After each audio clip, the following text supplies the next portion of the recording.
It doesn't look that cold though. Beautiful. Just look at this.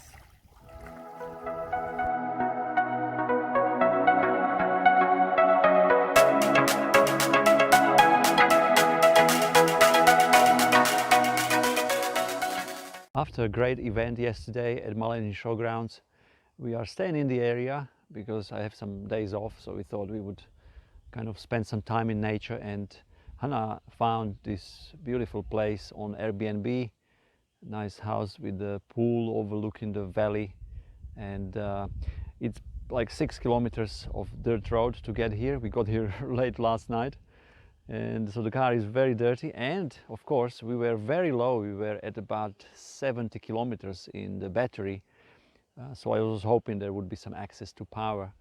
And I carry extension lead, which I'm using for the first time. It's a 15 amp extension lead, so I just thought I would share with you how easy it is to charge overnight from 10 amp or 15 or 16 amp in this case. So with Tesla Model S and X, you have a standard universal mobile connector. So we are plugged in and still charging until we drive off. So standard UMC, there is no power point I could find here anywhere.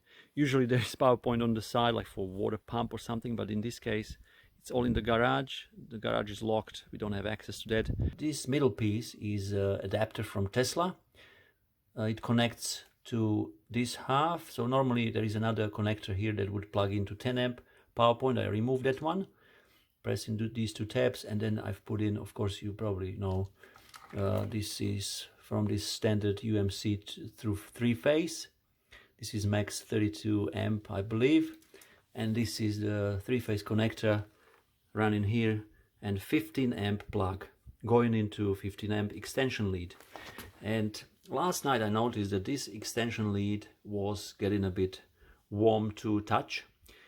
No more than my body temperature, so I'm guessing up to maybe 38 degrees, just slightly warmish. So before I went to bed, I turned it down to from 16 to 14 amps.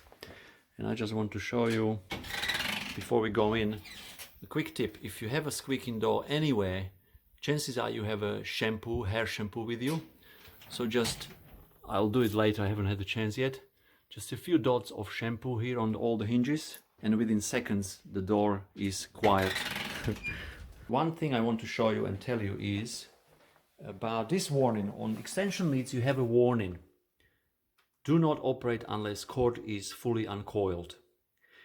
If you leave the cord uncoiled, it's safe. I've seen this happen before when people use coiled up extension lead, and with the strong electromagnetic field and heat, it fuses together. It literally melts insulation, and the wires can short and cause trouble, fire or whatever. So always make sure you, when you have extension lead, uncoil it fully, so there is no loops and swirls, so you don't have any issues, and you minimize the risk and the losses in transfer from AC to the AC chargers on board of your car that go to DC. So we've been here for just over 12 hours, and I'll just show you how dirty the car is.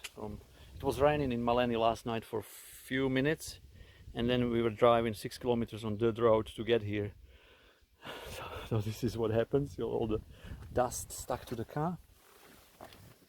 And now we are on charge screen. So we've been here, and we've for just over 12 hours we've added 202 kilometers into the battery, and overnight I had it at 14 amps, sorry. So from 16 I dropped to 14 amps, so we could sleep peacefully, not worrying about the cable getting warm or something. And one thing, if you want to know how many kilowatt hours you have drawn from the grid, so you know how much to pay to the people you are buying the power from, I specifically said buying because I never take it for free. So you switch your display to energy 75%. I only switch to energy when I want to know how much I have drawn from the grid. So in this case, we've drawn 38 kilowatt hours. There is no excuse. You can go anywhere there is a power point. Even if you decide to go camping into campground somewhere, there is always a 10 amp power point. There's a powered site. And I've seen many of you guys, well done, on Tesla Model 3 Australia Facebook page. You've shared your camping experiences in Model 3. Well done. We want to see more of those. And thanks for sharing your experience camping in or clamping in Tesla Model 3. That's a quick update about charging when you are in rural areas. Thank you for watching these videos, guys. I appreciate it. If this is your first time on this channel, click on this button now, on subscribe button. Feel free to share, like these videos. Click on this button and YouTube will send you notifications of our future ones, and on the bell notification as well. That way you will not miss any future videos on this channel. And if you are looking for Tesla Model S, Model X or Model 3, feel free to use our referral code that I'm posting below this video. If you find this video useful, and if you are looking for Tesla, by all means, you will get 1500 kilometers worth of free supercharging with your car. Thanks, and enjoy travels with Tesla.